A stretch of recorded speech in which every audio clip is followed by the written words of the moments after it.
Alright YouTubers, welcome back to War Thunder Ground Forces with the Angry Nerd. And today I thought we would take a look at one of the newer additions to War Thunder, the KV-1S. But before we get started, as always, I like to give credit where credit is due. The wonderful skin that you see on the KV-1S today was created by W.T. Fubar, and I will provide a link to his live warthunder.com profile so that you can find this skin and many of the other wonderful skins that he has created.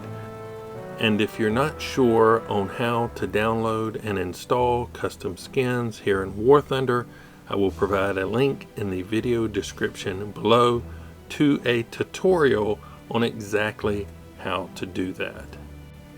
Okay, so the KV tanks were a series of Soviet heavy tanks named after the Soviet defense commissar and politician Clement Voroshilov and used by the Red Army during World War II. The KV series were known for their very heavy armor protection during the early part of the war, especially during the first years of the German invasion of the Soviet Union. Early models of the KV tanks outweighed most other tanks of the era, being about twice as heavy as the heaviest contemporary German tanks. As the war continued, the KV-1 continued to get more armor to compensate for the increasing effectiveness of German weapons. This culminated in the KV-1 model 1942, which had very heavy armor, but lacked a corresponding improvement to the engine. Tankers complained that although they were well protected, their mobility was poor and they had no firepower advantage over the T-34 medium tank. Moreover, the KV-1 was simply not fast enough to support Soviet breakouts during the mid-war and could not keep pace with the faster, more agile T-34. The USSR simply needed a more mobile heavy tank. To rectify these shortcomings, the KV-1S or KV-1 Fast was introduced. In an attempt to reclaim some speed, it had thinner armor and a new cast turret that was smaller, lower, and had slightly sloped sides. But most importantly, it had a Commander'S Cupola with all-around vision blocks. The transmission was also upgraded to a sophisticated planetary transmission that significantly increased its reliability and allowed the use of more efficient regenerative geared steering, unlike the solely clutch and brake steering systems used by the Panzer III, IV, and T-34s. Its reduced weight allowed it to achieve a top speed of 43.3 kilometers per hour. However, the thinning out of the armor called into question as to why the tank was being produced at all, when the T-34 could seemingly do everything the KV-1S could do and much more cheaply. The appearance of the German Panther tank in the summer of 1943 convinced the Red Army to make serious upgrades to its tank force for the first time since 1941. Soviet tanks needed bigger guns to take on the growing numbers of Panthers and the few Tigers. Over 1,300 KV-1Ss were built before production ended in August 1943, but the KV-1S chassis was used as the basis for the KV-85 and the Su-152. Although the KV-1S was able to boast new features, such as a new turret with a new Commander'S Cupola with all-around viewports, a more reliable engine, and much needed speed, it did not make up for the fact that at the time when German guns were getting bigger and more potent, the armor of the KV-1S got thinner. And the KV-1S was still much more expensive than the more versatile T-34, which boasted similar performances. Now, there still seems to be some debate, depending on where you're looking, as to whether the KV-1S was the best of the KV series of tanks or an absolute failure. We should remember that although the KV-1S may not have met all the needs of the Soviet Union at the time, very few tanks ever do meet all the needs. It's hard to get that trifecta of mobility, firepower, and protection just right, but the KV-1S did greatly influence the design of late war tanks, such as the IS series of tanks. Now in War Thunder, the KV-1S is a rank 2 with a battle rating of 4.3. It has a 774 horsepower engine propelling the 42.5 ton vehicle to a top speed of 26.5 miles per hour. It comes equipped with the 76mm ZIS-5 cannon. Now the crew that I have it assigned to is an expert crew with a level of 138.5, which gives me a reload of 7.3 seconds. Now I've got a few games under my belt with the KV-1S. It's not completely modified, it's not aced out, but from the limited games that I have played in it, personally, I think the KV-1S is the best of the KV-1s here in War Thunder. I'm willing to trade a little bit of that armor for the extra speed, and I really like the new cast turret, which got rid of those flat spots on either side of the gun mantlet on the other turret of the KV-1s, which were very easy to penetrate. So that is a big plus for me. But why don't we hop into a game and see what I was actually able to do with the KV-1S. Okay, so it looks like we picked up the second battle of El Alamein. I don't know too many KV-1s that participated in that battle, but there's gonna be one this time for sure. So we're okay. I'm gonna select this southernmost spawn point. That battle button. Vehicle stats.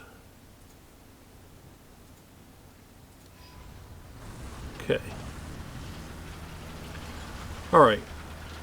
We are going to flank up between the A and B points. Try to get some flanking fire on enemies coming down toward A. But I need to be mindful of people up in the B area who may want to take a shot at me from up on the hill.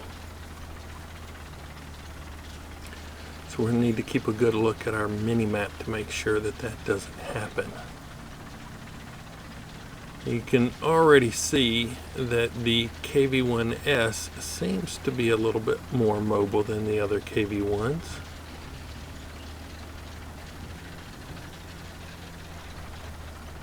And most things are slower here in the sand, so we have to keep that in mind as well. I'm looking at the mini-map while I'm heading over, and we have some allies capping the A point.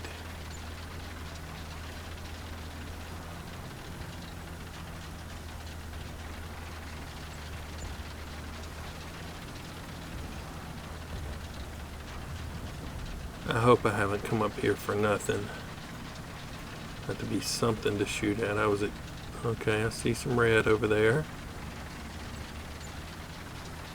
Oh, Panzer IV, F2. Okay, let's see. Do I have a shot? Stop tank. Got his driver, so he's going to be sitting there just a second. There we go.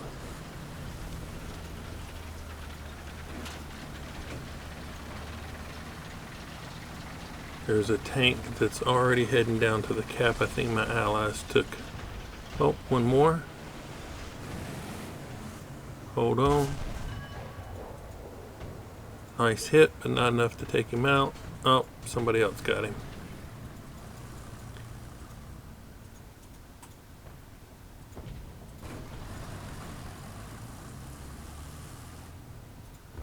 hoping somebody else is going to come through here, but I'll have to deal with my ally first. I might as well go ahead and move up.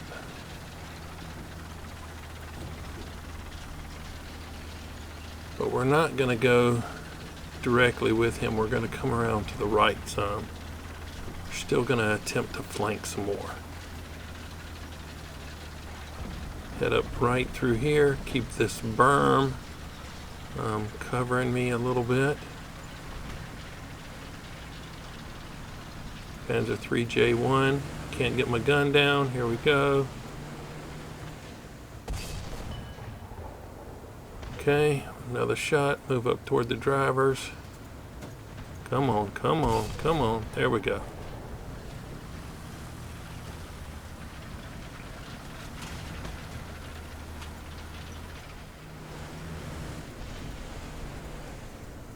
What is it? Oh, I can't get my gun down on him.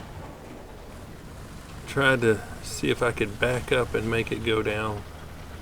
So I didn't really want to expose myself over the hill, but I guess I'm going to have to go over there and shoot at him. Kill assist. Artillery coming in on me.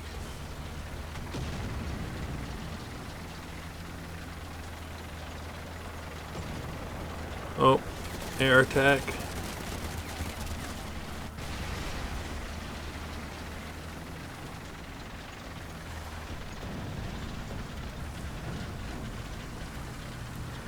Okay. So I don't want to sit here and have enemies spawn in and be invincible. So I'm going to move away a little bit. See maybe if I can push the attack up toward the middle. Got plenty of guys down here, but we'll see. And it looks like somebody just spawned in, so I'll go back. I don't see anything else to shoot at right this minute, but he spawned in a bad spot, that's for sure. I don't think he's going to survive.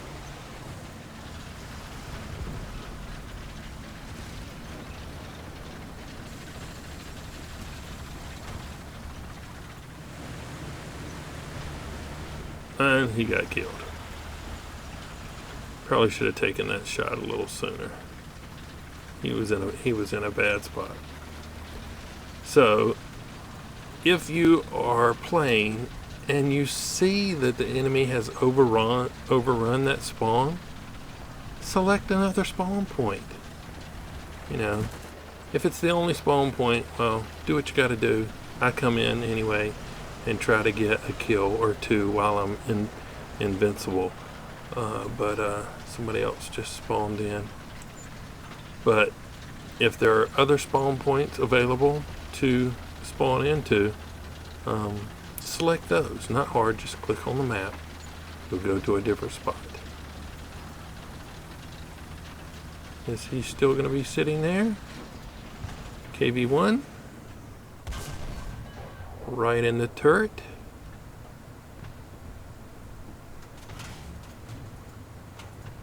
And another one in the turret. Come on. Let me get this. Oh. Come on. Come on. Dang it.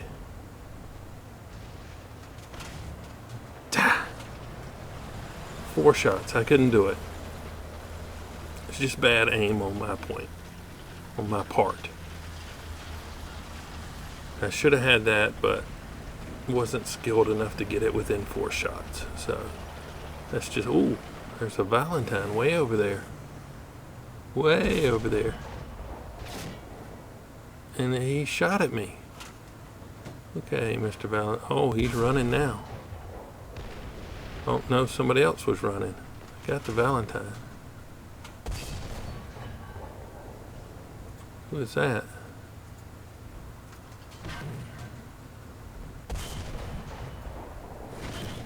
Oh. That's what that was. Missed him. Those are pretty far away. But I'm gonna come over here and engage them. There's 3 of them. Let's do this. Cromwell.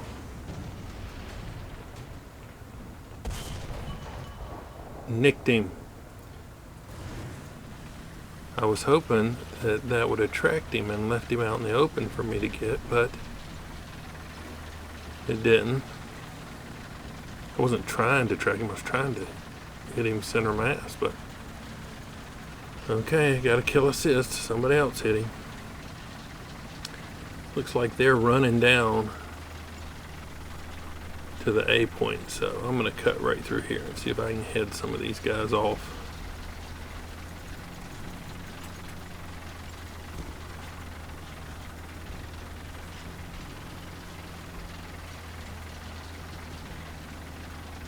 Alright, let's see what we got. Alright, oh, there we go. Right in the back of the turret.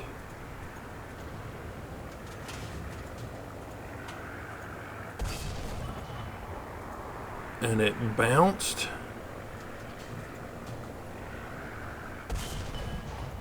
Oh, there's a F2 there. Alright, I'm going to head up to the right side of this castle. The T-34 is holding that position there. Try to get a little different angle on them. Maybe I can get a shot from the high ground up here. The high ground could also leave me vulnerable, so hopefully they're preoccupied with something else. Let's see what we got here. There he is, right there. That got him. Now there's one guy still left down here in the cap. So I'm going to rush down here and see if I can get a piece of him.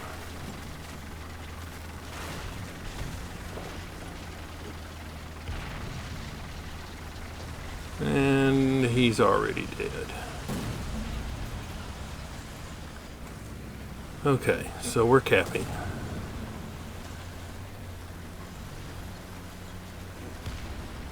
Alright, I'm going to swing around behind this KV-1 here. Oh, no I'm not. Zone capture, I'm getting out of here. Here comes the Arty. And the bombs. Don't stay in the cap if you don't need to.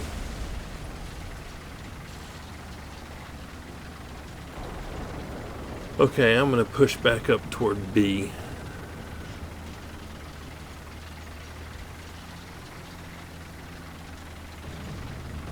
Because with the KV-1S, you have a little bit more speed. You're able to move around the battlefield a little bit better. Oh, I see some red on the minimap. Looks like we're gonna meet each other up here at the end of this berm. Or sand dune, whatever you want to call it. Ridge. Alright.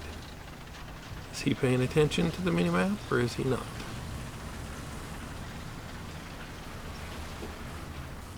Nope, that's not giving me the gun depression I need. I have to back off. This turret's pointing this way. Pow! Alright, this looks good right here. Here we go.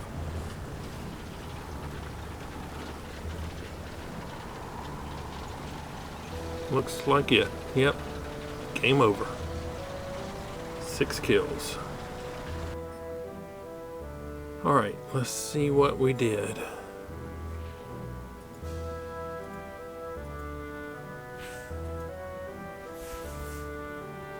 Okay. We got supporting fire, professional, and shadow strike streak.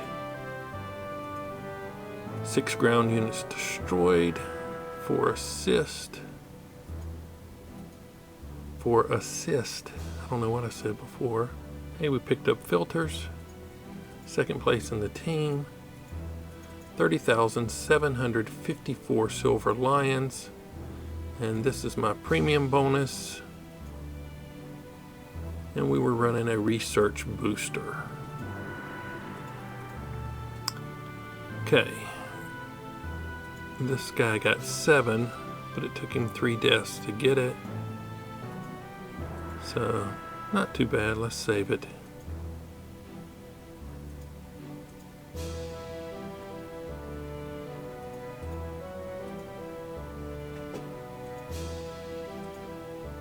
Okay.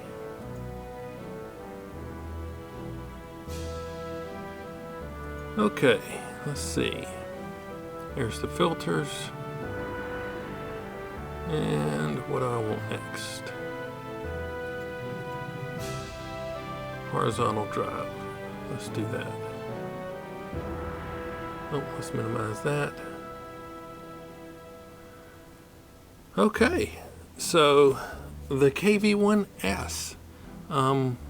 Yeah, I'm liking this a little bit more than I'm liking the other KV-1s. As I explained earlier, I like the turret without those flat spots and the extra mobility. So I think I'm going to continue to work on acing the KV-1S out because I am enjoying playing it. So I will probably give you a couple of more gameplay videos with the KV-1S like I did with the Tiger 2P. Yeah, because I'll probably have a couple more games in it before I get it aced out. So look for some more gameplay with the KV-1S. If you've liked this look at the KV-1S, hit that like button. If you'd like to see more War Thunder ground forces with the Angry Nerd, go ahead and subscribe. It really helps the channel. But as always, thanks for watching. I really appreciate it. Nerd out.